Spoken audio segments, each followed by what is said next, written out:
Ikinina at iniwan ng sariling anak sa gitna ng malakas na bagyo para lang nakawin ang 30 milyong pisong insurance habang ang matandang ama ay nalulunod sa malamig na baha. Ang dalawang taksil na magkasintahan ay masayang nagdiriwang at nag-iinuman. Ninakaw ang gamot sa puso, walang awa nilang pinatay ang huling pag-asa niyang mabuhay.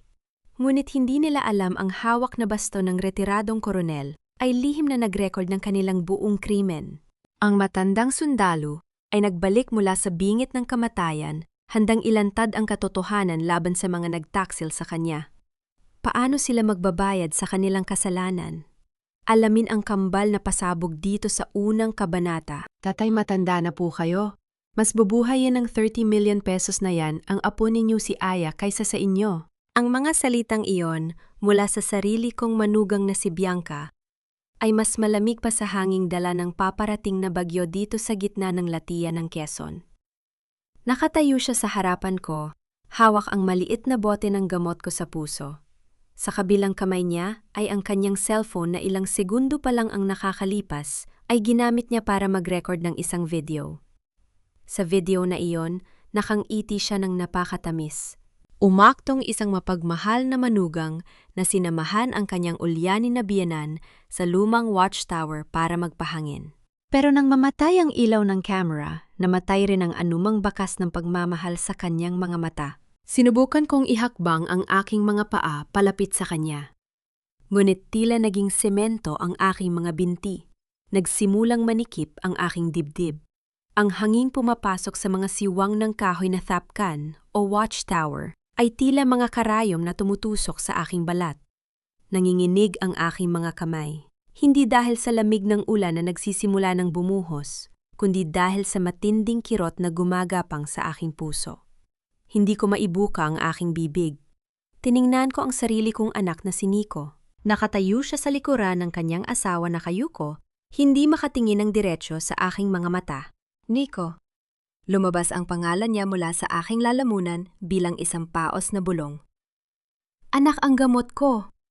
Inangat ni Nico ang kanyang paningin, ngunit mabilis din itong binawi. Kumuyom ang kanyang mga kamao na kapamulsa, nagtatago sa anino ng kanyang asawa. Ang batang binihisan ko, pinakain at itinaguyod gamit ang aking dugo at pawis bilang isang sundalo, ay nakatayo ngayon sa harapan ko. Hinahayaan ako mamatay. Huwag mo na siyang kausapin, Nico. Mataray na sabi ni Bianca habang ibinubulsa ang bote ng aking gamot. Lumapit siya sa akin at walang awang hinablot ang aking lumang cellphone mula sa bulsa ng aking jacket. Aanhin pa niya ang cellphone? Wala naman siyang tatawagan dito sa gitna ng dagat. Baka malubog pa ito sa baha, masayang lang. Umikot ang paningin ko. Ang sakit sa aking dibdib ay unti-unting umaakyat sa aking lalamunan. Bilang isang retiradong koronel ng militar, naranasan ko nung makipagpalitan ng putok sa mga rebelde sa kabundukan. Naranasan ko nung masugatan at mag-agaw buhay. Ngunit, wala palang mas sasakit pa sa katotohanan ang sarili mong kadugo ang magbabaon sa'yo sa hukay. Ang sakit ng pagkakanulo ay hindi kayang tumbasan ng kahit anong sugat mula sa bala. Isang malakas na pagkulog ang yumanig sa buong kalangitan. Nagsimula nang humampas ang malalaking alon sa mga kahoy na haligi ng watchtower. Basa na ang sahig na aming tinatapakan. Papatawarin mo ako. Nanginginig ang boses ni Nico nang tuluyan siyang magsalita. Umabante siya ng isang hakbang, nungit pinigilan siya ng kamay ni Bianca. Baon na talaga ang kumpanya ko sa utang sa sugal. Kapag hindi ako nakabayad na yung linggo, papatayin nila ako. Paano na si Aya? Paano na ang pamilya ko? Gusto kong sumigaw. Gusto kong sabihin na pamilya rin niya ako. Gusto kong ipaalala sa kanya na namatay ang kanyang ina na siya ang huling pangalan na sinambit. Ngunit, pinili kong lunukin ang lahat ng yon. Sa halip na magmakaawa, pinilit kong ituwid ang aking pagkakatayo. Kahit na pakiramdam ko ay bibigay na ang aking mga tuhod. Hindi ako luluhod sa harapan ng mga taong nagtaksil sa akin. Kaya ninyo akong iwan dito sa gitna ng bagyo para sa insurance ko. Tanong ko pilit pinapatatag ang bawat salita kahit nahirap na akong huminga. 30 milyong piso kapalit ng buhay ng ama mo, Nico. Tumawa ng pagak si Bianca.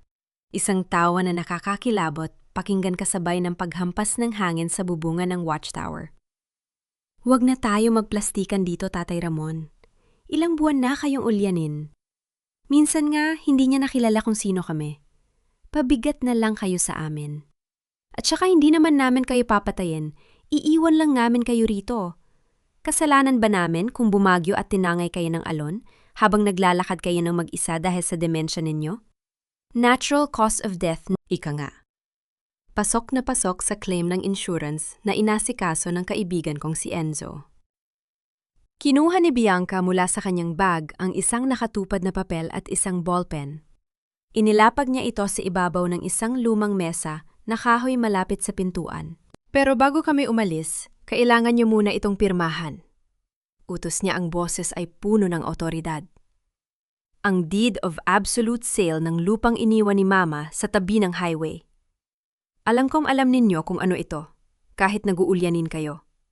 Kailangan namin ang pirma ninyo bilang legal guardian para mailipat ang titulo at maibenta namin ito agad. Tumingin ako sa papel. Ito ang lupang ipinangalan ng aking yumaong asawa sa aming nag-iisang apo na si Aya. Ito ang tanging pamana na magsisiguro sa kinabukasan ng inosenteng bata na ngayon ay gusto ring nakawin ng dalawang sakim na nilalang sa harapan ko. Kumabog ng mabilis ang puso ko. Masakit. Sobrang sakit na halos mapakapit ako sa aking kahoy na tungkod para hindi ako bumagsak. Kailangan kong mag-isip na mabilis. Kailangan kong gampanan ang papel ng isang mahinang matanda na natatakot sa kamatayan dahil kung hindi ko makukuha ang ebidensyang kailangan ko. Nagpanggap akong nanginginig ang buong katawan habang humahakbang palapit sa mesa. Pinakita ko sa kanila ang takot sa aking mga mata. Isang takot na hindi ko kailanman naramdaman sa larangan ng digmaan. Kung pipirmahan ko ito, ibibigay niyo ba ang gamot ko? Isasama niyo ba ako pauwi? Panginginig ng aking boses, nagbabaka sakali na may natitira pang konsensya sa aking anak. Hindi sumagot si Nico. Tumalikod lamang siya at naglakad palabas ng pintuan papunta sa nakapark na motorboat. Umalingaw-ngaw ang tunog ng makapal na kadena na ipinulupot niya sa labas ng kahoy na pintuan. Kinakadena niya ako sa loob. Kinukulong niya ako sa sarili kong kabaong. Pirmahan niyo na lang, tatay, para matapos na tayo, naiinip na sagot ni Bianca. Bilisan niyo at lumalakas na ang ulan. Kinuha ko ang ballpen. Sa bawat panginginig ng aking kamay, idiniin ko ang tinta sa papel. Hindi dahil sumusuko ako, kundi dahil ito ang huling bitag na ilalatag ko para sa kanila. Hinayaan ko silang isipin na panalo na sila. Hinayaan ko silang kumpiyansa na hawak nila ang buhay ko. Nang matapos akong pumirma, mabilis na hinablot ni Bianca ang papel. Tiningnan niya ito at ngumiti ng abot tenga. Walang pag-aalinlangan, naglakad siya palabas at mabilis na isinara ang pintuan. Umalingaw-ngaw ang tunog ng pag-lock ng malaking padlock mula sa labas. Nico, Bianca. Sigaw ko pilit kinakalampag ang kahoy na pintuan. Kahit alam kong hindi na nila ito bubuksan. Anak, huwag mong gawin ito sa akin ang gamot ko. Mula sa maliit na siwang ng pintuan, nakita ko ang pag-andar ng makina ng kanilang motorboat. Walang sinuman sa kanila ang lumingon pabalik. Naiwan akong mag-isa sa gitna ng umiikot na bagyo. Unti-unting pumasok ang tubig dagat sa sahig ng watchtower. Basa na ang aking mga sapatos. Ang lamig ay nanunuot hanggang sa aking mga buto. Ngunit nang tuluyang mawala sa paningin ko ang kanilang bangka, unti-unting nawala ang panginginig ng aking mga kamay. Ang mukha kong kanina ay puno ng takot ay napalitan ng isang kalmadong ekspresyon ng isang sundalong handa na para sa giyera. Bumigat ang paghinga ko dahil sa patuloy na paninikip ng aking dibdib. Pinilit kong itayo ang aking sarili ng tuwid. Gamit ang nanginginig kong mga daliri dahil sa kirot ng puso, pinihit ko ang bilog na hawakan ng aking kahoy na tungkod. Umikot ito hanggang sa kusang matanggal ang pinakatuktok na bahagi. Mula sa loob ng guwang na tungkod, hinugot ko ang isang maliit at itim na voice recorder. Nakabalot ito sa isang makapal na plastik upang hindi mabasa. Sa gitna ng kadiliman ng rumaragas ang bagyo at sa lakas ng ulan na bumabayo sa bubungan, ang tanging nagbibigay ng liwanag sa loob ng madilim na watchtower ay ang paulit-ulit na pag-ilaw ng maliit na kulay pulang ilaw mula sa voice recorder. Nakarecord ang lahat.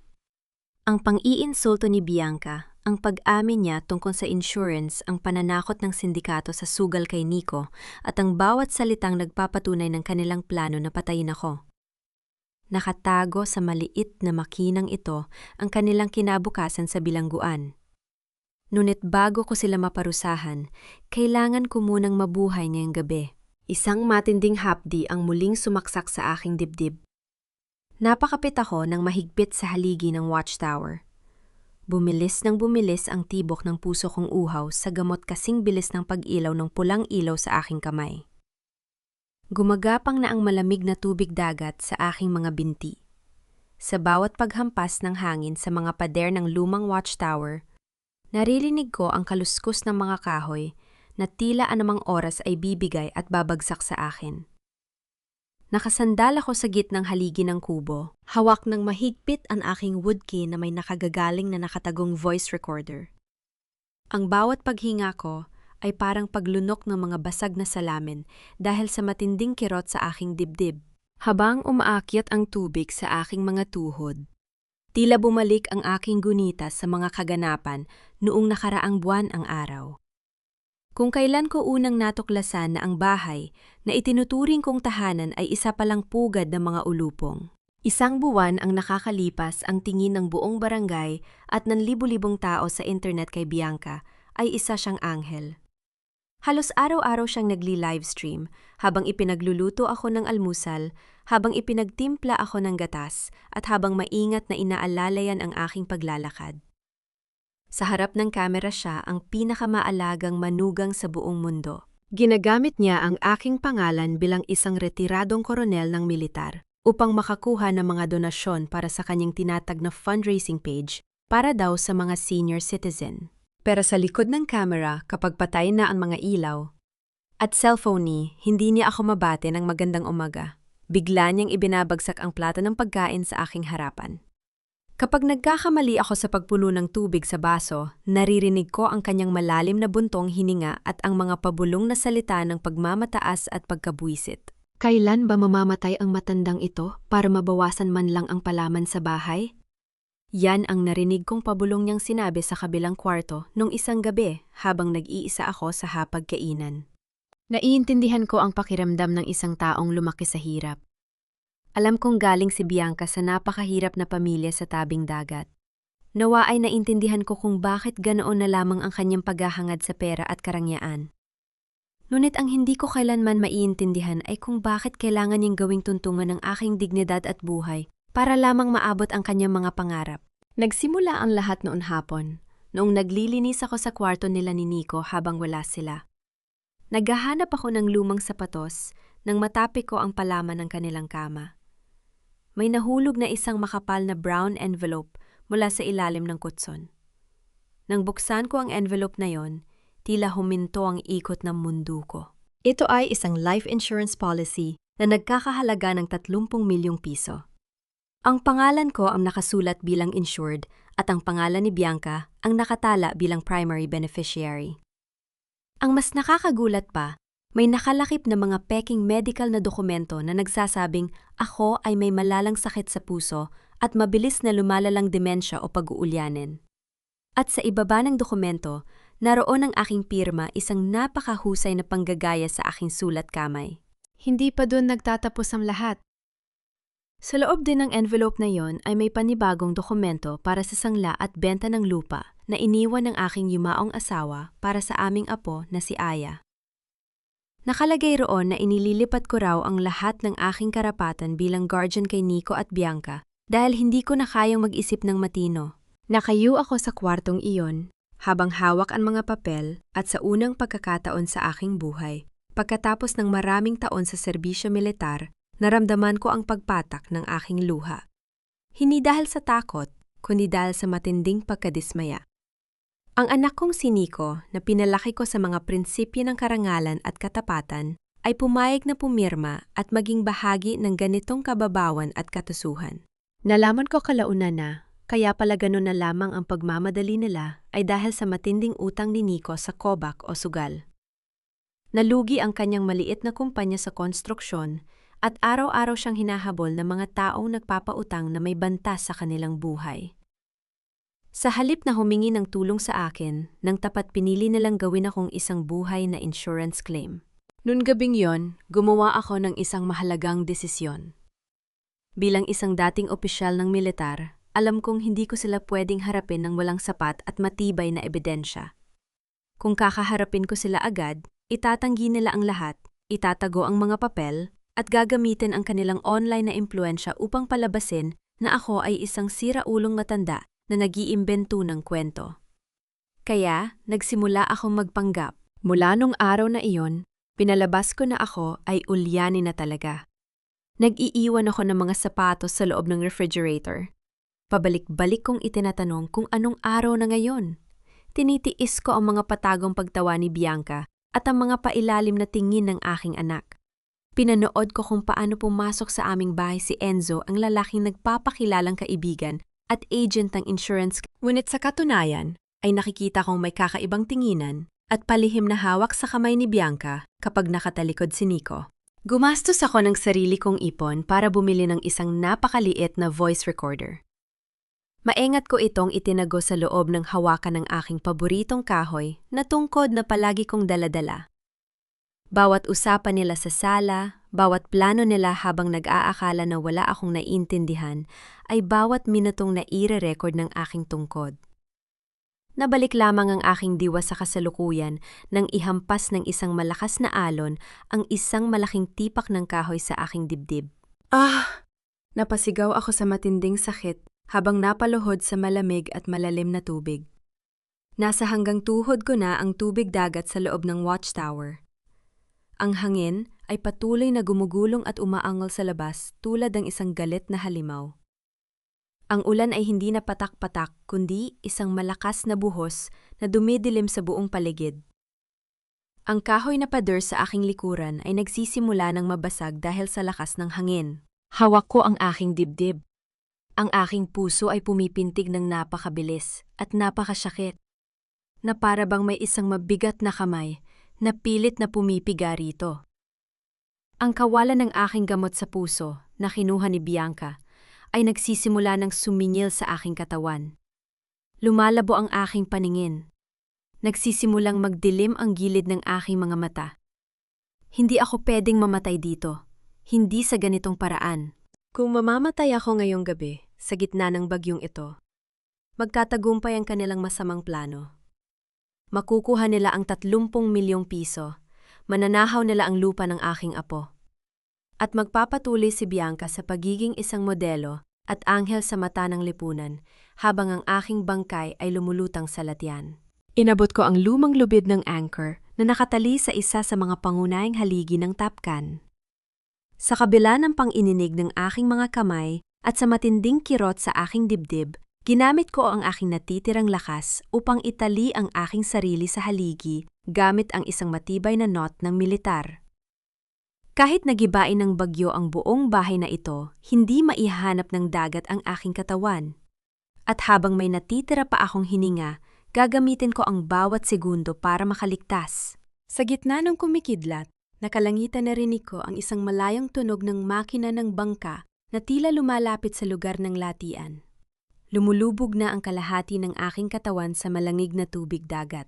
Ang lubid na ginamit ko upang itali ang aking sarili sa pangunahing haligi ng watchtower ay humihigpit sa aking baywang sa bawat paghampas ng malalaking alon.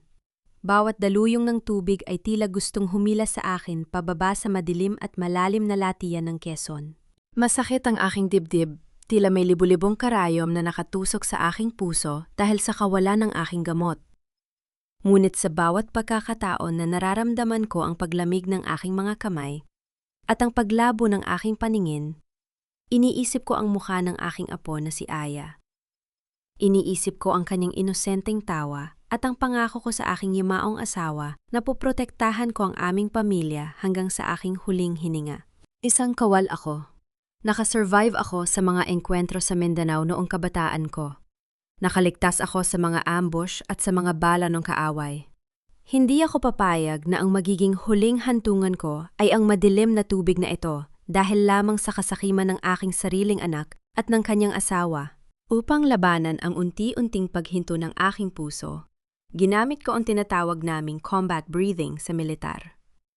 Huminga ako ng malalim sa loob ng 4 na segundo, pinigilan ko ang aking hininga ng 4 na segundo at dahan-dahan ko itong ibinuga. Paulit-ulit ko itong ginawa sa gitna ng kadiliman. Sa bawat pagbuga ko ng hangin, pinipilit kong pakalmahin ang nagwawalang tibok ng aking puso. Ang aking isip ay nanatiling matalas, nagmamasid sa paligid para sa anumang bagay na maaari kong magamit upang makaligtas. Nabasag na ang kalahati ng kahoy na pader ng watchtower dahil sa lakas ng hangin. Sa bawat pagkidlat, panandaliang nagliliwanag ang loob ng kubo. Sa isa sa mga pagkidlat na yon, may napansin akong kumikinang sa sahig na kahoy malapit sa aking paanan. Ito ay isang piraso ng yero na natanggal mula sa bubong dahil sa bagyo. May talas ang mga gilid nito at may sapat na lapad para maging kasangkapan. Dahan-dahan kong inabot ang piraso ng yero. Gamit ang aking paa, pilit itong inilalapit sa aking kamay. Kahit na nahihirapan akong kumilos dahil sa higpit ng pagkakatali ko sa haligi. Nang maabot ko ito, naramdaman ko ang paghiwa ng matalas na gilid ng yero sa aking palad. Dumaloy ang mainit na dugo, ngunit hindi ko yan pinansin. Ang sakit sa aking palad ay naging mabisang paraan upang manatili akong gising sa gitna ng matinding antok na dulot ng hypothermia at kakulangan sa oxygen. Hinatalan ko ang direksyon ng hangin at ang taas ng tubig. Ayon sa aking kalkulasyon bilang isang dating sundalo, ang high tide ay magsisimula ng humupa pagdating ng madaling araw. Kung makakayanan ko pa ng 2 oras, may pag-asa akong makaligtas. Ikinabit ko ang aking voice recorder sa pinakaligtas na bahagi ng aking damit, sinisigurong hindi ito mababasa kahit na tumaas pa ang tubig. Ang maliit na pulang ilaw nito ay patuloy na kumukurap tila isang munting bituin sa gitna ng aking personal na impyerno. Yon ang aking magiging sandata kapag nakalabas ako rito. Yon ang magbabalik ng aking karangalan at magpaparusa sa mga taong nagtapon sa akin na parang basura. Lumipas ang mga oras na parang walang katapusan. Ang ulan ay unti-unting humina mula sa pagiging isang malakas na dilubyo patungo sa isang malamig at walang tigil na ambon. Ang kulay abong liwanag ng umaga ay nagsimula ng sumilip sa silangan. Ang tubig sa loob ng watchtower ay bumaba na hanggang sa aking baywang, ngunit ang aking buong katawan ay nanginginig na sa tindi ng lamig.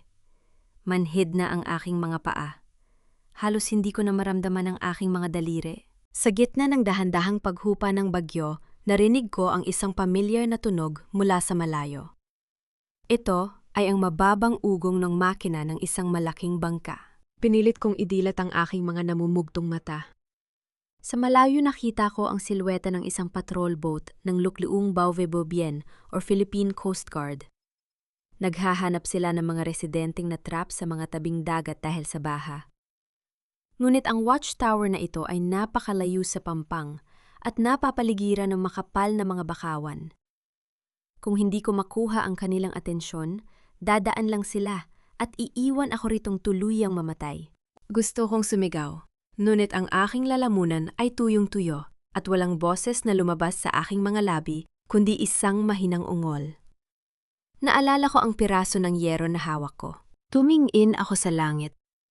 Bagamat makapal pa rin ang mga ulap, may mga bahagyang sikat ng araw na sumisilip mula sa silangan. Itinaas ko ang aking nanginginig na kamay na hawak ang piraso ng yero. Iniharap ko ang makintab at madugong bahagi nito sa direksyon ng sumisikat na araw. Sinusubukan kong hulihin ang kaanting liwanag upang i-reflect ito patungo sa patrol boat. Sinuwerte ako. Isang malakas na sikat ng araw ang lumabas mula sa ulap. Ipinatama ko ang refleksyon ng liwanag ng direkta sa direksyon ng windshield ng patrol boat. Paulit-ulit ko itong ginagamit ang lumang code ng militar para sa paghingi ng tulong. 3 mabilis na flash, 3 matagal at 3 mabilis na flash. Ang universal na signal ng SOS. Nanalangin ako sa bawat segundo na lumilipas. Ang aking mga daliri ay halos hindi ko na maigalaw dahil sa lamig. Ang yero ay muntik nang malaglag mula sa aking kamay. Sa malayo nakita kong nagbago ng direksyon ang patrol boat. Ang malaking searchlight nito na nakakabit sa unahan ay umikot at tumama ng direkta sa aking kinalalagyan. Ang nakasisilaw na puting liwanag ng searchlight ay sumakop sa madilim na loob ng watchtower sumasayaw, kasabay ng kumukurap na pulang ilaw ng aking nakatagong voice recorder. Narinig ko ang mas malakas na ugong ng makina ng bangka habang mabilis itong lumalapit sa akin. Nang maramdaman ko ang paghinto ng bangka sa tabi ng watchtower at ang mga yabag ng mga sundalong sumasampa sa kahoy, nahagdanan dun ko lamang hinaya ang bumigay ang aking katawan. Tuluyan ang nagdilim ang aking paningin habang naririnig ko ang nag-aalalang boses ng isang rescuer na sumisigaw ng tulong. Nang muli kong idilat ang aking mga mata, ang puting kisame ng isang silid ang unang humarap sa akin. May amoy ng gamot at antiseptiko sa paligid. Ang aking dibdib ay nakatali ng bandage at may nakakabit na suwerong dumadaloy sa aking braso. Naramdaman ko ang pagbabalik ng lakas sa aking katawan. Salamat sa tamang gamot na naibigay sa akin ng mga doktor. Ang unang ginawa ng aking kamay ay ang kapkapan ang bulsa ng aking jacket na nakasabit sa gilid ng higaan.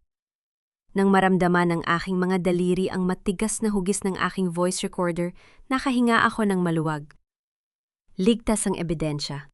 Ligtas ang katotohanan. Mabilis kong ipinatawag ang opisyal na namamahala sa pasilidad ng Philippine Coast Guard. Gamit ang aking puro at dating ranggo bilang isang retiradong koronel ng militar, pakiusap ko sa kanya na huwag i-record ang aking pangalan sa pampublikong listahan ng mga nailigtas sa bagyo. Naintindihan ng opisyal ang seryosong sitwasyon nang sabihin kong may banta sa aking buhay. Sa tulong niya, palihim akong inilabas sa ospital gamit ang isang walang markang sasakyan at inilipat sa isang ligtas na lugar. Ito ay ang pribadong rest house sa subdivision ng aking pinakamatalik na kaibigan at lumang kasama sa militar, si Prosecutor Delgado. Nang magbukas ang pinto ng kanyang bahay at makita niya ako, natulala ang matandang prosecutor. Ang hawak niyang baso ng kape ay halos maitapon niya sa sahig sa matinding pagkagulat. "Ramon," pabulong niyang sabi habang nakatitig sa akin na parang nakakita ng isang multo. "Buhay ka balita sa telebisyon at sa buong lalawigan ng Quezon na nawawala ka sa gitna ng bagyo. Sabi ng anak mo at ng manugang mo tumakas ka daw sa gitna ng gabi dahil sa iyong demensya." Hindi ako agad nagsalita. Pumasok ako sa loob ng kanyang tahimik na bahay, umupo sa isang lumang armchair na gawa sa nara at dahan-dahang inilapag ang aking kahoy na tungkod sa ibabaw ng mesa. Inalis ko ang takip ng hawakan ng tungkod at kinuha ang maliit na voice recorder. Inilagay ko ito sa tapat ni Prosecutor Delgado. "Pakinggan mo ito, kaibigan." Mahinang sabi ko, ang aking boses ay malalim at walang bakas ng pag-aalinlangan. "Pagkatapos mong pakinggan ito, sabihin mo sa akin kung dapat ko pa bang ituring na anak ang taong nagluwas sa mundong ito gamit ang aking pangalan." Pinindot ni Delgado ang button ng play. Sa loob ng tahimik na silid na iyon, umalingaw-ngaw ang malamig at walang awang boses ni Bianca mula sa speaker. Ang bawat salita niya tungkol sa 30 milyong pesos na insurance, ang kawalan ng gamot sa puso at ang pambabalewala sa akin habang ikinukulong ako sa watchtower, ay narinig ng malinaw na malinaw. Kasunod noon ay ang boses ng aking anak na si Nico na pumapayag sa kababawan at katusuhan ng kanyang asawa. Habang tumutugtog ang recording, nakikita ko ang pagbabago sa muka ng aking kaibigan. Ang kanyang mga mata na dating puno ng pagkagulat ay napalitan ng matinding galit. Ang kanyang kamao ay mahigpit na kumuyom hanggang sa mamutla ang kanyang mga kasukasuan. Nang matapos ang recording, ibinagsak niya ang kanyang kamay sa ibabaw ng mesang nara. "Mga hayop!" Galit na sigaw ni Delgado. Ang kanyang boses ay nanginginig sa galit. "Attempted murder? Insurance fraud? Forgery? Ramon, ibigay mo sa akin ito ngayon din mismo. Ngayong gabi maglalabas ako ng warrant of arrest para sa anak mo at sa babaeng yan. Ipapakulong ko sila ng walang bail." Tumingin ako sa kanya ng diretsyo. Walang galit sa aking muka, kundi isang malamig na pader ng kontrol at disiplina. "Huwag pa, Delgado," sagot ko habang dahan-dahang kinukuha ang recorder pabalik. "Kapag ipinaaresto natin sila ngayon, gagamit sila ng mga mamahaling abogado. Sasabihin nilang nagkaroon lang ng hindi pagkakaintindihan dahil sa bagyo. Sasabihin nilang gawa-gawa lang ang recording o kaya ay pilit. Magpapakain sila ng mga kasinungalingan sa media at muli nilang gagamitin ang pangalan ko para magmuhang kawawa. Anong ibig mong sabihin, Ramon? Haayaan mo lang silang maglakad ng malaya pagkatapos ng ginawa nila sa'yo? Takang tanong ni Delgado. Hahayaan natin silang mag-akala na matagumpay ang kanilang plano. Malamig kong paliwanag. Hahayaan natin silang pumunta sa insurance company para mag-claim ng 30 milyong piso. Hahayaan natin silang subukang ibenta ang lupa ng aking apo na si Aya. Gusto kong makita kung gaano kalayo ang kaya nilang lakaran sa kanilang kasakiman bago natin ibagsak ang bitag. Lumapit si Delgado sa akin at hinawakan ang aking balikat. Sigurado ka ba rito, Ramon? Napakasakit nito para sa isang ama. Ang panuurin ang sarili mong anak na ipagpalit ka sa pera. Namatay na ang ama sa akin nung gabing ikinulong ako ni Nico sa watchtower. Sagot ko habang nakatitig sa malayo. Ang nakatayo sa harapan mo ngayon ay isang koronel na may tungkuling protektahan ang natitirang pamana para sa aking apo. Hindi ako hihingi ng awa at hindi ko rin sila kakaawaan. Pumuntong hininga si Delgado at tumango. Bilang isang dating prosecutor, alam niyang mas matibay ang kaso kung hahayaan ang mga kriminal na gumawa ng mas marami pang ebidensya laban sa kanilang sarili. Sa sangdaling yon, dahan-dahang bumukas ang TV sa sala na nakakabit sa cable network. Naka-on ang balita sa pambansang telebisyon. Sa malaking screen ng TV, lumitaw ang mukha ni Bianca. Nakasuot siya ng simpleng itim na damit, walang makeup at umiiyak ng napakalakas habang pinapalibutan ng mga reporter at mga mamamahayag sa labas ng munisipyo. Pakiusap po sa sinumang nakakakita sa aking amang si Ramon Aguirre. Pagmamakaawa ni Bianca sa harap ng kamera habang napupunas ng kanyang mga luha gamit ang panyo. Ibalik niyo na po siya sa amin. Kahit po malala na ang kanyang demensya at madalas niya kaming saktan at pagbintangan ng masama, mahal na mahal pa rin namin siya. Handa po kaming magbigay ng gantimpala sa makakahanap sa kanya. Sa tabi niya nakatayo si Nico, nakayuko at mukhang sirang-sira ang bait habang hawak ang larawan ko. Nakatitig ako sa screen ng TV. Ang naiiwan na lang sa aking dibdib para sa kanila ay hindi na galit, kundi isang napakalalim at napakalalamig na suklam. Ang magagandang luha ni Bianca sa TV ay ang mismong patak ng lason na sisira sa kanyang buhay. Napakagaling niyang umarte, hindi ba? Mahinang bulong ni Delgado habang nakatayo sa tabi ko. Hayaan mo siya mag-showbiz? Pabulong kong sagot habang pinihit ko ang hawakan ng aking tungkod. Dahil kapag dumating ang araw ng kanyang huling pagtatanghal, ako mismo ang magtatapos ng palabas. Habang nakatago ako sa lihim na bahay ni Prosecutor Delgado, hindi ako tumigil sa pagmamasid sa bawat kilos ng aking mga kaaway. Sa tulo ng isang matapat na dating kasamahan ko sa militar na nagtatrabaho ngayon bilang isang private investigator, may mga larawan at ulat na dumarating sa akin araw-araw. Nakikita ko ang lahat. Nakikita ko kung paano ipagdiwang ng mga ulupong ang aking imaginary na kamatayan. 2 araw lamang. Pagkatapos ng bagyo, nakuha ko ang mga litrato ni Bianca habang nakikipagkita sa kanyang kalagayo na si Enzo sa isang mamahaling restaurant sa lungsod. Sa mga larawan, wala ang panyo na ginamit niya sa balita sa telebisyon. Wala ang mga luha ng nagluluksang manugang. Nakasuot siya ng mamahaling pulang damit, nakang-isi at nakikipag-toast ng baso ng alak kay Enzo. Ayon sa ulat ng aking investigator, ganoon na lamang ang kagalakan ng dalawa. Kampante si Enzo na dahil sa kanyang posisyon bilang insurance agent, madali niyang maipapa-approve ang claim na 30 milyong piso kapag lumabas na ang opisyal na sertipikasyon na ako ay nawawala at itinuturing ng patay. Kapag nakuha na natin ang pera, iiwan mo na ba ang lampas na asawa mo? Yon ang narinig ng aking investigator na tanong ni Enzo kay Bianca sa gitna ng kanilang hapunan. Siyempre! Sagot ni Bianca habang umiinom ng alak. Gagamitin ko lang si Nico para makuha ang pirma sa lupa ng anak niya. Kapag hawak ko na ang pera at ang lote sa tabi ng highway, iiwan ko siya sa kanyang mga utang sa sugal. Wala siyang kwentang lalaki tulad ng kanyang ama. Habang binabasa ko ang ulat na ito sa tabi ni Delgado, naramdaman ko ang lamig sa aking mga ugat. Hindi lang ako ang itinapon ng babaeng ito. Maging ang sarili niyang asawa na naging kasabwat niya sa kasalanan ay nakatakdaring itapon kapag wala ng pakinabang.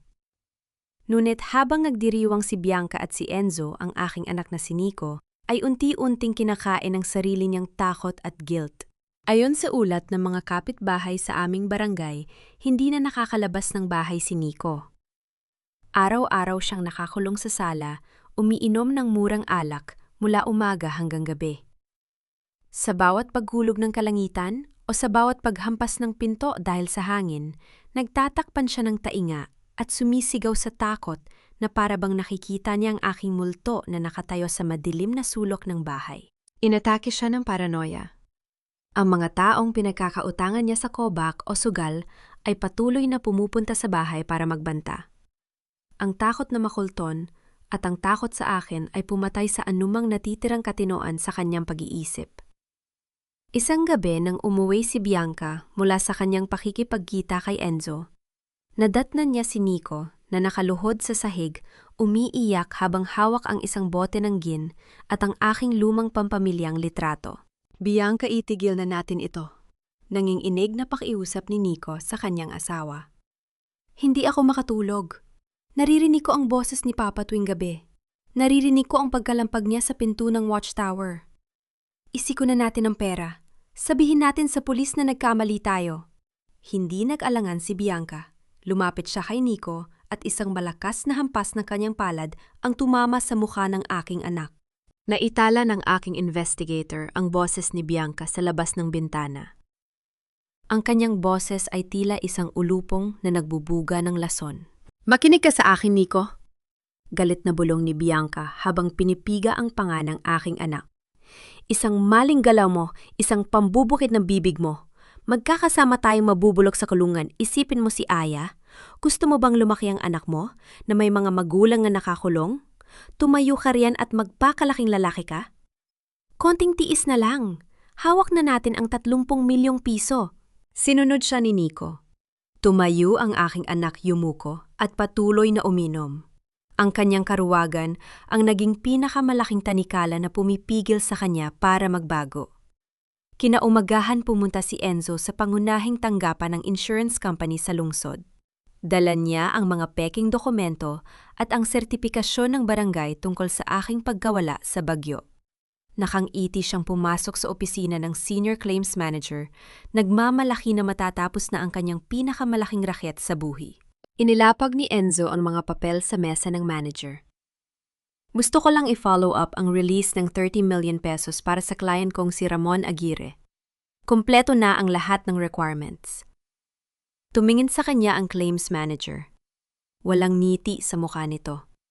Sa halip, kinuha ng manager ang isang pulang folder mula sa kanyang drawer at inilagay ito sa ibabaw ng mga papel ni Enzo.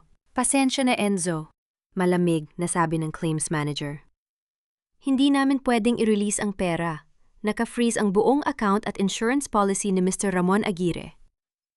Nawala ang ngiti sa mukha ni Enzo. Naramdaman ko ang pagbilis ng kanyang tibok ng puso sa paglalarawan ng aking investigator. Ano, bakit kumpleto ang mga papeles mula sa pulis at sa barangay? Kahapon lamang, paliwanag ng manager habang binubuksan ang pulang folder. Nakatanggap ang aming legal department at ang insurance commission ng isang formal na affidavit mula sa isang kilalang prosecutor. May kasama itong ebidensya ng malawakang fraud at forgery sa signature ng insured. At may babala na kapag inalabas namin ang pera, magiging kasabot ang kumpanya sa kasong attempted murder. Napatayo si Enzo mula sa kanyang upuan. Namutla ang kanyang muka. Sino ang nagpadala ng affidavit na yan? Tumingin ang manager sa kanya nang may paghihinala. Isang nakatagong kampi ng pamilya Aguirre. At sinisiguro ko sa iyo, Enzo, imimbestigahan ka na rin ng aming internal fraud unit simula ngayong araw. Nang makatanggap ako ng tawag mula kay Delgado na kinukumpirma na naipatupad na ang pag-freeze sa pera, napatingin ako sa labas ng bintana ng aking silid. Nagsimula ng gumuho ang kanilang mga pangarap. Ang pera na inakala nilang susi sa kanilang karangyaan ay naging bitag na dahan-dahang humihigpit sa kanilang mga leeg. Dahil naka-freeze ang 30 million pesos na inaasahan nilang makuha mula sa insurance, Nagsimula nang magpanik si Bianca at si Nico. Ang mga taong pinagkakautangan ni Nico sa sugal ay hindi na lamang nagbabanta sa pamamagitan ng text. Nagsimula na silang mag-abang sa labas ng aming ancestral home sa Quezon. Bawat araw na lumilipas ay parang isang hakbang malapit sa bangin para sa kanila. Kaya naman mabilis na binalangkas ni Bianca ang kanyang plan B. Kung hindi nila makuha ang pera sa aking kamatayan, kukunin nila ito sa pamamagitan ng pagbebenta sa lupa ng aking yumaong asawa sa tabi ng highway. Isang napakalaking lote iyon na may mataas na halaga dahil balak tayon doon ng isang malaking mall. Ngunit bago ko tuluyang isara ang bitag para sa kanila, nakiusap ako kay Prosecutor Delgado na samahan ako sa isang huling misyon. Hindi ito para sa ebidensya, kundi para sa aking puso.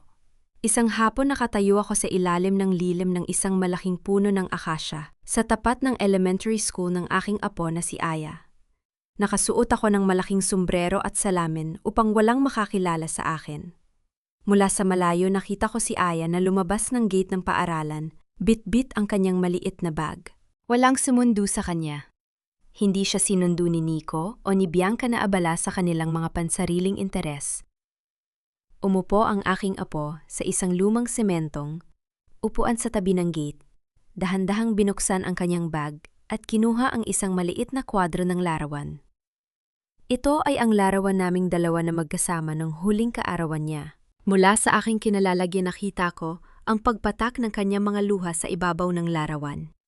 Niyakap niya ito ng mahigpit sa kanyang maliit na dibdib habang pabulong na tinatawag ang aking pangalan. Lolo, nasaan ka na po, sabi ni Mama? Ulyanin ka na raw kaya ka umalis. Pero alam kong hindi mo ako iiwan. Napakapit ako ng napakahigpit sa aking tungkod. Naramdaman ko ang muling paninikip ng aking dibdib, ngunit sa pagkakataong ito, hindi ito dahil sa aking sakit sa puso. Ito ay ang matinding sakit ng isang lolo na nakikitang nagdurusa ang pinakamamahal niyang apo dahil sa kasakiman ng kanyang sariling mga magulang. Gustong-gusto kong tumakbo palapit sa kanya, yakapin siya ng mahigpit at sabihing narito lang si Lolo. Ngunit pinigilan ako ni Delgado.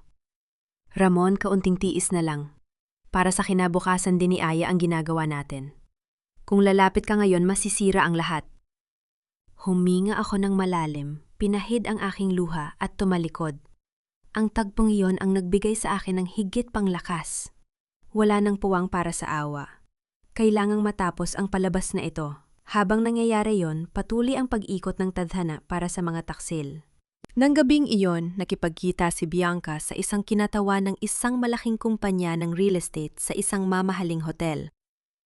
Dala niya ang deed of absolute sale na may pirma ko ang pilit kong nilagdaan habang nanginginig ang aking kamay sa watchtower bago nila ako iwan. Humihingi si Bianca ng paunang bayad o down payment na 15 milyong piso para sa mabilisang bentahan ng lupa. Pumayag ang developer dahil napakamura ng halagang hinihingi ni Bianca kumpara sa tunay na halaga ng lote. Ngunit hindi alang ni Bianca si Nico ay nagsisimula na ring magkaroon ng sarili niyang hinala. Habang abala si Bianca sa banyo, bago sila umalis patungo sa opisina ng notary, publiko narinig ni Nico ang pag-vibrate ng cellphone ng kanyang asawa sa ibabaw ng mesa. Nang buksan niya ang mga mensahe, nakita niya ang usapan ni Bianca at Enzo. Kapag nakuha na natin ang 15 milyong down payment mula sa developer, ilalagay natin ito sa bagong account na binuksan ko sa pangalan nating dalawa. Hayaan natin si Nico na harapin ang mga nagpapautang sa kanya. Iiwan natin ang bansa bago pa man malaman ng mga pulis ang tungkol sa insurance ni Ramon. Nanginginig ang buong katawan ni Nico habang binabasa ang mensahe. Ang huling piraso ng kanyang katapatan kay Bianca ay tuluyang naglaho. Naisip niya na ang babaeng binaligtad niya ang sariling ama para protektahan ay nakahanda rin palang magbenta sa kanya sa unang pagkakataon na magkapera ito. Kinaumagahan buong lakas at kumpiyansa na nagtungo si Bianca sa tanggapan ng isang sikat na notaryo publiko sa bayan upang iparehistro ang deed of absolute sale at makuha ang checking 15 milyong piso mula sa developer. Kasama niya si Nico na tahimik lamang at mukhang walang buhay sa kanyang tabi. Inilapat ni Bianca ang mga dokumento sa tapat ng abogado na notaryo.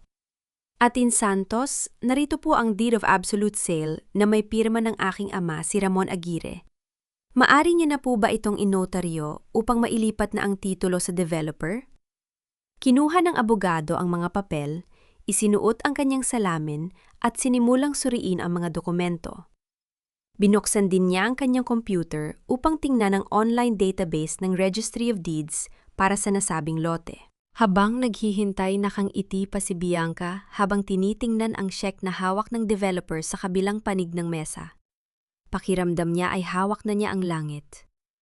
Ngunit pagkalipas ng ilang minuto, biglang huminto ang abogado. Tinanggal niya ang kanyang salamin at tumingin kay Bianca ng may pagtataka at seryosong muka. "Ma'am Bianca?" Malamig na sabi ng abogado. "Hindi ko po pwedeng inotaryo ang dokumentong ito." Nawala ang ngiti sa labi ni Bianca. "Ano bakit narito ang pirma ng aking ama? Malilinaw ang mga detalye ng lupa?" "Opo, malinaw ang mga detalye ng lupa," sagot ng abogado habang ipinapakita ang screen ng computer sa kanya. "Pero ayon sa opisyal na record ng Registry of Deeds, hindi po kay Mr. Ramon Aguirre ang lupang ito para ibenta sa inyo o sa kahit kanino man." Nanlaki ang mga mata ni Bianca. Nalaglag ang kanyang hawak na ballpen sa ibabaw ng mesa. "Ano ang ibig nung sabihin siya ang may-ari niyan pagkatapos mamatay ng aking biyanang babae?" "Diyan po kayo nagkakamali," paliwanag ng abogado habang itinuturo ang nakasulat sa opisyal na titulo. "Ang may-ari po ng lupang ito ay ang inyong nag-iisang anak na si Aya Aguirre. Si Mr. Ramon Aguirre ay nakasulat lamang bilang legal guardian dahil menor de edad pa ang bata. At ayon sa batas, walang karapatan ang sinumang legal guardian na ibenta ang ari-ari ng isang bata nang walang pahintulot ng korte." Napatingin si Bianca kay Nico na ngayon ay dahan-dahang napatawa nang mapait sa gilid ng silid. Ang lupang pinag-awayan at pinagplanuhan nilang pumatay para makuha ay hindi pala kailanman magiging kanila. Ang bawat pader ng kasinungalingan na itinayo ni na Bianca at Nico ay isa-isang gumuho ng mas mabilis pa sa mga kahoy ng watchtower sa gitna ng bagyo. Nang matuklasan nila na ang lupang inaasahan nilang ibenta ay hindi kailanman magiging kanila ang tanging natitira sa kanila, ay ang takot at ang matinding paghihinala sa isa't isa. Ayon sa ulat ng aking private investigator na nagmamasid sa aming lumang bahay ang gabi pagkatapos ng kanilang bigong transaksyon sa notaryo publiko, ay naging isang madilim na arena ng sigawan at pagkakanulo. Nang makauwi sila sa bahay, hindi na napigilan ni Nico ang kanyang sarili. Habang umiiyak si Bianca sa galit dahil sa pagkawala ng 15 milyong peso mula sa developer, inilabas ni Nico ang kanyang cellphone at ipinakita sa kanya ang mga mensahe ng pakikipagsabwatan nito kay Enzo. "Pinagtaksilan ko ang sarili kong ama para sa iyo, Bianca." Sigaw ni Nico ang kanyang boses ay nanginginig sa matinding galit at labis na pagsisisi. "Iniwan ko si Papa sa gitna ng bagyo upang mamatay, at ngayon matutuklasan ko na plano mo palang kunin ang pera ng benta ng lupa at lumipad papuntang ibang bansa kasama ang lalaking yon? Iiwan mo ako rito para harapin ang mga nagpapautang sa akin?" Hindi man lang natakot si Bianca. Tumayo siya hinarap ang aking anak nang may nanlilisik na mga mata at isang malakas na sampal ang dumapo sa pisngi ni Nico. "Oo, plano ko talagang iwan ka," sigaw ni Bianca, walang takot na inilabas ang kanyang tunay na kulay. "Sino ba ang gustong magkaasawa ng isang talunang tulad mo? Isang lalaking walang ibang alam, gawin kundi ang magsugal at mabaon sa utang. Kung hindi dahil sa akin, matagal ka nang pinatay ng mga pinagkakautangan mo. Akala mo ba mahal kita? Pinatulan lang kita dahil sa pamilya mo, dahil sa pangalan ng tatay mo. Pero sa huli, pareho lang kayong walang kwentang mag-ama." Ibinagsak ni Bianca ang mga baso sa ibabaw ng mesa. Ang tunog ng nababasag na bubog ay umalingaw-ngaw sa buong sala, sumasabay sa iyak ng aming apo na si Aya na nakakulong sa kanyang kwarto, natatakot sa nagwawalang mga magulang. Sa sandaling yon napagtanto ni Nico na wala na siyang kakampi. Ang babaeng sinunod niya, ang babaeng naging dahilan ng kanyang pagiging isang masamang anak, ay ang mismong tao na maghuhulog sa kanya sa kumunoy. Ang takot na makulong at ang galit kay Bianca ay nagtulak sa aking anak sa isang desperadong desisyon. Naisip ni Nico na kung babagsak man siya, kailangang unahan niya si Bianca. Kailangan niyang iligtas ang sarili niyang balat. Kinaumagahan, habang natutulog pa si Bianca dahil sa pagod, palihim na umalis ng bahay si Nico. Sumakay siya sa kanyang kotse at mabilis na nagtungo sa himpilan ng pulisya sa bayan. Ang plano niya ay makunwaring isang biktima. Sasabihin niya na pinilit lamang siya ni Bianca na iwan ako sa watchtower at si Bianca ang nag-isip ng lahat ng masamang plano mula sa simula. Pumasok si Nico sa opisina ng Chief of Police. Hingal na hingal siya, pawisan ang at may mga peking luha sa kanyang mga mata. "Chief, gusto ko pong i-report ang asawa ko si Bianca," nanginginig na sabi ni Nico habang nakaupo sa tapat ng lamesa ng pulis. Siya po ang may kasalanan sa pagkawala ng aking amang, si Ramon Aguirre. Pinilit niya po ako. Tinakot niya ako na iiwan niya ako kasama ang anak namin kung hindi ko susundin ang gusto niya. Wala po akong kinalaman sa pag-iwan kay Papa sa watchtower sa gitna ng bagyo. Tumingin sa kanya ang Chief of Police. Walang kahit anong emosyon sa mukha ng opisyal. Sa halip na magulat o maawa, dahan-dahang binuksan ng pulis ang isang drawer at kinuha ang isang tablet. May pinindot siyang button at iniharap ang screen kay Nico. "Mr. Nico Aguirre," malamig na sabi ng Chief of Police. "Bago ka magkwento ng mga kasinungalingan mo rito, gusto ko muna sanang panoorin mo ito." Sa screen ng tablet, nagplay ang isang video. Ito ay isang closed-circuit television o CCTV footage mula sa isang gasoline station sa highway ilang kilometro bago makarating sa Latian, kung saan matatagpuan ang watchtower. Ang petsa at oras ng video ay tumutugma sa araw kung kailan ako iniwan sa gitna ng bagyo. Sa video, malinaw na makikita ang kotse ni Nico na nakaparada. Bumaba si Nico mula sa driver's seat. Lumingon-lingon siya sa paligid upang tiyakin na walang nakakatingin. Pagkatapos, dahan-dahan niyang kinuha mula sa bulsa ng kanyang jacket ang maliit na bote ng aking gamot sa puso, ang gamot na sinabi nilang nawawala, kaya ako inatake sa puso. Binuksan ni Nico ang compartment ng kanyang sasakyan, inilagay ang bote sa ilalim ng ekstrang gulong at mabilis na nilock ang compartment. Nawala ang kulay sa mukha ng aking anak. Naging puti ang kanyang labi habang nakatitig sa screen ng tablet. Nagsimulang lumabas ang malamig na pawis sa kanyang buong katawan. Hindi po sa akin yan." Pautal-utal na depensa ni Nico habang sinusubok ang tumayo. "Gawa-gawa lang po ang video na yan. Sinisiraan lang po ako." "Huwag ka na magsinungaling, Nico." Isang pamilyar na boses ang sumagot mula sa pinto ng opisina. Dahan-dahang lumingon si Nico. Nanlaki ang kanyang mga mata nang makita niya si Prosecutor Delgado na pumasok sa silid hawak ang isang makapal na folder ng mga ebidensya. "May nagpadala sa amin ng video na iyan 2 araw pa lang ang nakakalipas," sabi ni Delgado habang ibinabagsak ang folder sa mesa. "At may kasama pa yang buong audio recording ng huling pag-uusap ninyo ng asawa mo sa loob ng watchtower. Malinaw doon na ikaw mismo ang nagkuulong at naglock ng kadena sa pinto habang nagmamakaawa ang tatay mo para sa kanyang gamot. Ikaw ang kumuha ng susi, Nico. Ikaw ang naglock ng pinto." Napahawak si Nico sa kanyang ulo.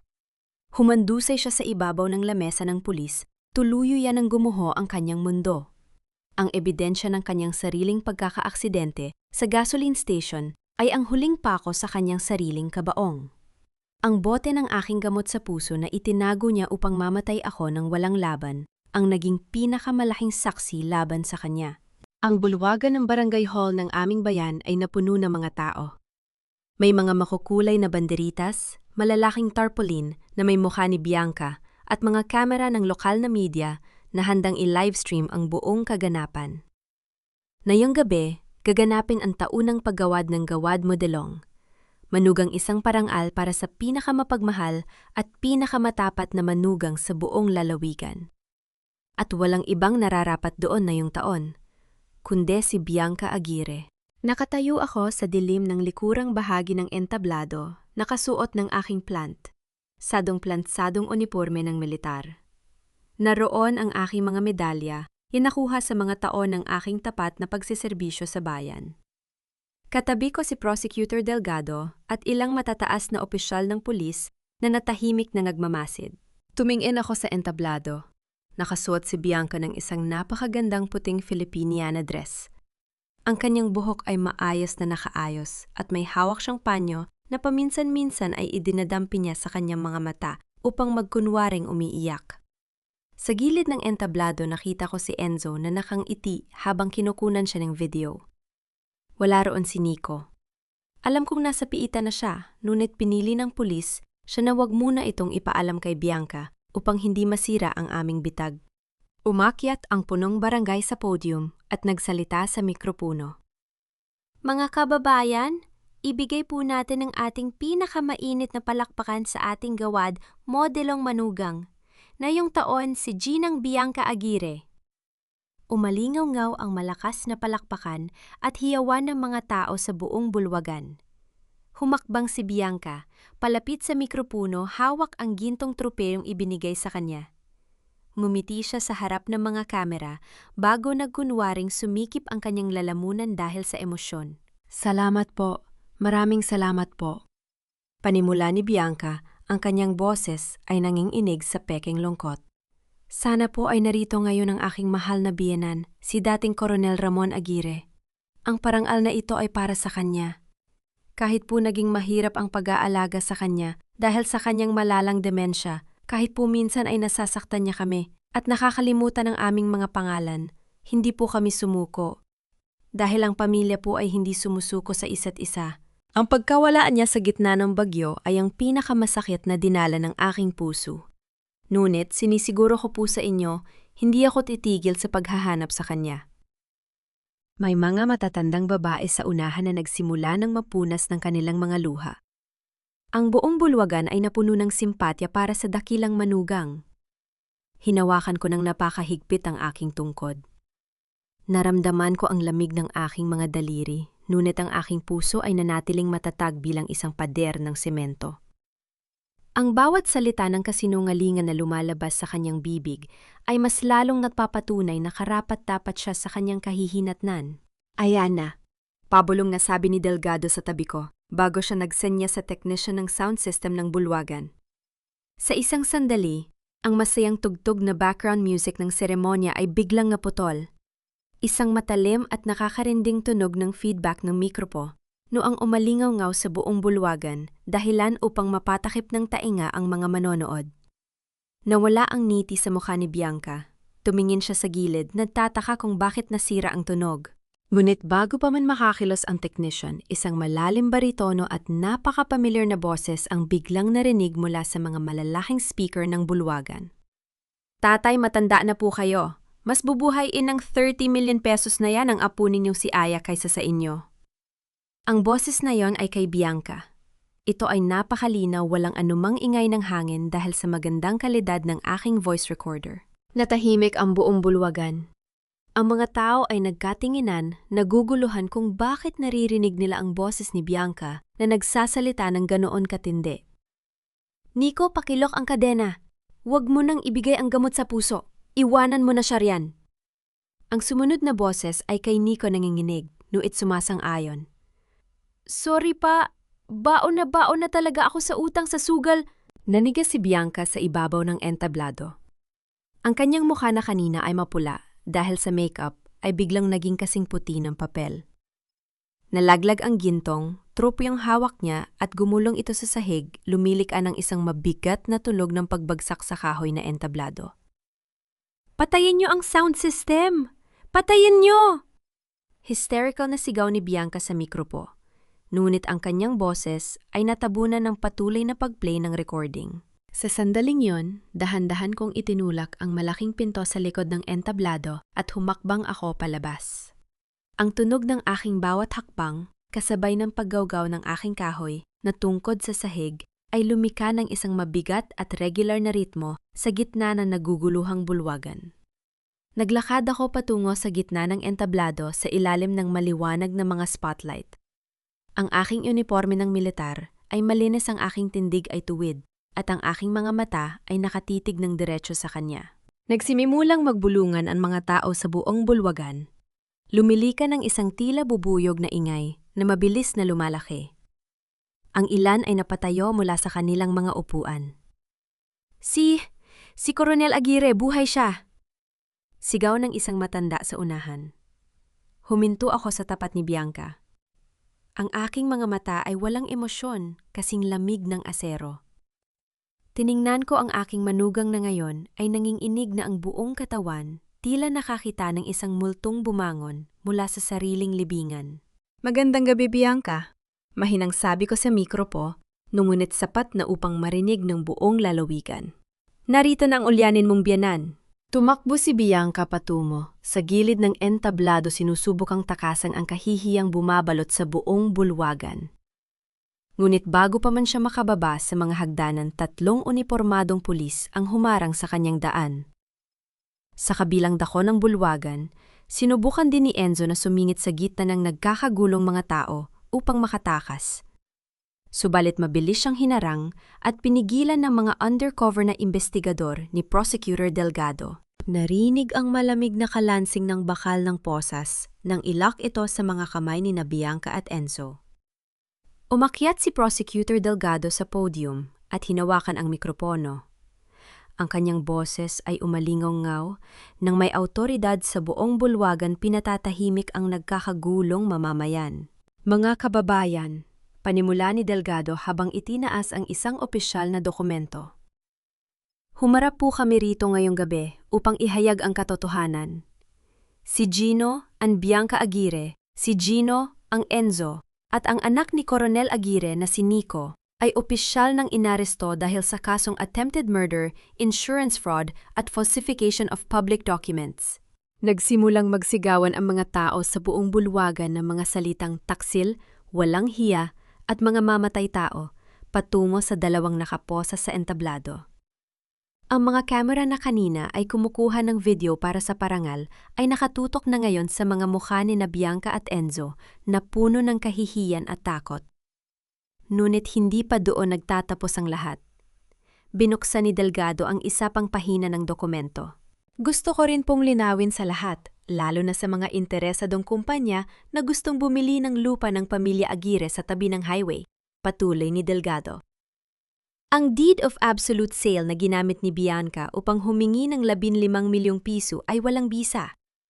Ayon sa huling habilin at testamento ng yumaong asawa ni Coronel Ramon, ang tunay at nag-iisang may-ari ng lupang iyon ay ang aming apo na si Aya Aguirre. Si Coronel Ramon ay legal guardian lamang at walang sinuman sa pamilya ang may karapatang ibenta ito. Nang marinig yun, napatingin si Bianca sa akin. Ang kanyang mga labi ay nanginginig, hindi makapaniwala na ang lahat ng kanyang masasamang plano upang makuha ang lupa ay nauwi sa wala mula pa sa simula. Sa sandaling, yon dinala ng 2 pulis si Nico sa loob ng bulwagan. Nakaposas din ang aking anak na kayuko at mukhang basang sisiw. Nang makita niya akong nakatayo sa entablado buhay, nakasuot ng aking uniforme at tinitingnan siya, bigla siyang humulagpo sa pagkakahawak ng mga pulis. Lumapit si Nico sa akin at biglang lumuhod sa aking paanan. Niyakap niya ang aking mga binti habang umiiyak ng napakalakas, isang iyak ng matinding pagsisisi at takot. "Pa, patawarin mo ako!" Pagmamakaawa ni Nico habang basang-basa ng kanyang mga luha ang aking sapatos. "Nabulag ako ng utang sa sugal. Pinilit lang ako ni Bianca, paama kita. Huwag mo akong ipakulong. Paano na si Aya kung magkakagulo kami?" Tiningnan ko ang aking anak na nakaluhod sa aking harapan. Naramdaman ko ang muling pagkirot sa aking dibdib, ngunit pinilit kong patigasin ang aking mukha. Naalala ko ang gabi sa watchtower ang tunog ng kadena na ipinulupot niya sa pinto habang nagmamakaawa ako para sa aking gamot. Naalala ko kung paano niya ako iniwan upang malunod sa gitna ng baha. Dahan-dahan kong inalis ang kanyang mga kamay na nakakapit sa aking binti. Tumayo ako ng tuwid, hawak ang aking tungkod. Maaring mapunit ang aking lumang uniforme ng militar, Nico. Malamig at marahan kong sinabi sa kanya, ang boses ko ay narinig ng lahat ng tao sa bulwagan. Maari akong maging mahina at magkasakit, ngunit ang aking danggal bilang isang ama ay hindi ko kailanman hahayuang ibenta mo para sa dumi ng iyong sugal. Ang batas ang magpapasya sa inyong 3. Tumalikod ako kay Nico. Binuhat ng mga pulis ang aking anak na patuloy na sumisigaw at nagmamakaawa habang si Bianca at Enzo ay tahimik na dinala palabas patungo sa naghihintay na sasakyan ng pulisya. Ang kanilang pagbagsak ay naging mabilis at walang awang tulad ng baha sa latyan. Nang maalis na ang mga taksil, bumaba ako mula sa entablado. Sa gilid ng bulwagan nakatayo si Aya na kasama ng isang guro. Nang makita niya ako, tumakbo siya ng napakabilis patungo sa akin. Lolo, sigaw ni Aya habang umiiyak. Niyakap ko siya ng napakahigpit sa aking dibdib. Sa unang pagkakataon, pagkatapos ng maraming araw ng paghihirap, naramdaman ko ang tunay na init ng pag-ibig at kapayapaan. Pinunasan ko ang kanyang mga luha at hinalikan ang kanyang noo. "Huwag kang matakot, apo ko," pabulong kong sinabi sa kanya. "Kasama mo na si Lolo. Hinding-hindi ka na maiiwang mag-isa." Ang lupa sa tabi ng highway na gustong ibenta ni na Bianca at Nico ay mananatili sa pangalan ni Aya. Ngunit gumawa ako ng isang pangako kay Delgado. Gagamitin ko ang isang bahagi ng lupang yon upang magtayo ng isang center, isang kanlungan para sa mga matatandang inabandona at pinabayaan ng kanilang mga pamilya. Isang lugar kung saan muli nilang mararamdaman ang kanilang dignidad at proteksyon. Ang pamilya ay hindi nasusukat sa mga magagandang video na ipinapakita sa internet o sa mga peking ngiti sa harap ng kamera. Ang tunay na pamilya ay pinatutunayan sa pamamagitan ng katapatang responsibilidad at paggalang sa dignidad ng isa't isa.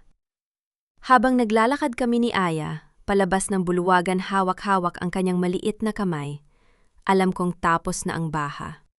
At sa wakas sisikat na ang araw sa aming bagong buhay. Dahan-dahang naglakad palayo si Coronel Ramon habang hawak ang maliit na kamay ni Aya, habang ang unang sikat ng araw ay unti-unting nagbibigay ng bagong liwanag sa lalawigan ng Quezon. Mga mahal kong tagapakinig nawa, ay nasa mabuti kayong kalagayan sa oras na ito habang pinakikinggan ang huling bahagi ng ating kwento. Nais ko pong ipaabot ang aking buong pusong pasasalamat sa bawat isa sa inyo na sumama sa mahaba at makulay na paglalakbay na ito. Habang isinusulat ko ang mga huling tagpo, lalo na ang bahagi kung saan iniwan si Coronel Ramon sa gitna ng unos sa madilim na bantayan sa latian ng Quezon, hindi ko mapigilang makaramdam ng matinding lungkot at pagninilay. Bagamat ito ay isang katang-isip lamang na kwento, alam natin may mga pagkakataon sa totoong buhay na ang ating mga magulang ay nakararanas ng malamig na pagtrato mula sa kanilang sariling mga pinalaki. Sa ating kwento, nakita natin ang kahalagahan ng isang simpleng bagay na naging sandata ni Coronel Ramon, ang kanyang tungkod na gawa sa matigas na kahoy. Ang tungkod ay madalas nating tinitingnan bilang simbolo ng kahinaan, isang bagay na ginagamit lamang kapag ang tuhod ay hindi na makatayo ng tuwid. Ngunit sa likod ng lumang kahoy na yon, may nakatagong katatagan, isang tahimik na suporta na pumipigil sa ating tuluyang pagbagsak. Ang ating mga magulang ay katulad ng tungkod na yon. Maaaring sa paglipas ng panahon ay nakikita natin silang nanghihina, tila nagiging pabigat sa ating mabilis na mundo. O ginagawa lamang nating palamuti sa ating mga makabagong pahina ng ugnayan sa internet upang magmukha tayong mabubuting anak. Ngunit huwag nating kalilimutan na ang lumang tungkod na yon ang siyang nagdala ng buong bigat ng ating pamilya nung tayo ay hindi pa kayang tumayo sa sarili nating mga paa. Ang aking munting payo at paalala sa bawat isa sa atin, huwag nating hintaying mawala ang kanilang lakas bago nating pahalagahan ang kanilang presensya. Pakinggan natin ang kanilang mga kwento kahit na paulit-ulit ito ya. Kapin natin sila sa kanilang mga kahinaan at higit sa lahat, igalang natin ang kanilang dignidad dahil ang kanilang pagmamahal ang pinakamalaking pamana na hindi kailanman mananakaw ng sinuman. Ano po ang inyong naging damdamin sa naging desisyon ni Coronel Ramon na huwag patawarin si Nico sa ngayon? Kung kayo po ang nasa kanyang kalagayan, magagawa niyo po bang magpatawad agad para sa kapayapaan ng pamilya? Nais ko bing magtanong mula sa ang panigpukaya ng mundo nakikinig sa ating kwento ngayon. Marahil ay, habang kayo ay nagluluto, nagdidilig ng mga halaman o nagpapahinga kasama ang inyong pamilya. Ibahagi ninyo po ang inyong mga kwento at opinyon sa ating comment section. Huwag din po nating kalimutang pindutin ang button ng like at ibahagi ang kwentong ito sa inyong mga mahal sa buhay upang magpatuloy ang ating talakayan. Salamat sa inyong walang sawang suporta at nawa ay gabayan kayo ng may kapal sa bawat araw. Pamagat ng kwento ang lihim ng tungkod na kahoy. Ang kwentong ito ay isinulat hao sa mga totoong karanasan sa buhay, iniaalay para sa lahat ng mga kasalukuyan at nakaranas na ng katulad na pagsubok. Paalala ang lahat ng mga tauhan at pangyayari sa kwentong ito ay muling isinulat bilang katang-isip lamang at walang layuning batikusin o atakihin. Ang sinuman ito ay nilikha para sa layunin ng libangan at upang maghatid ng positibong mensahe.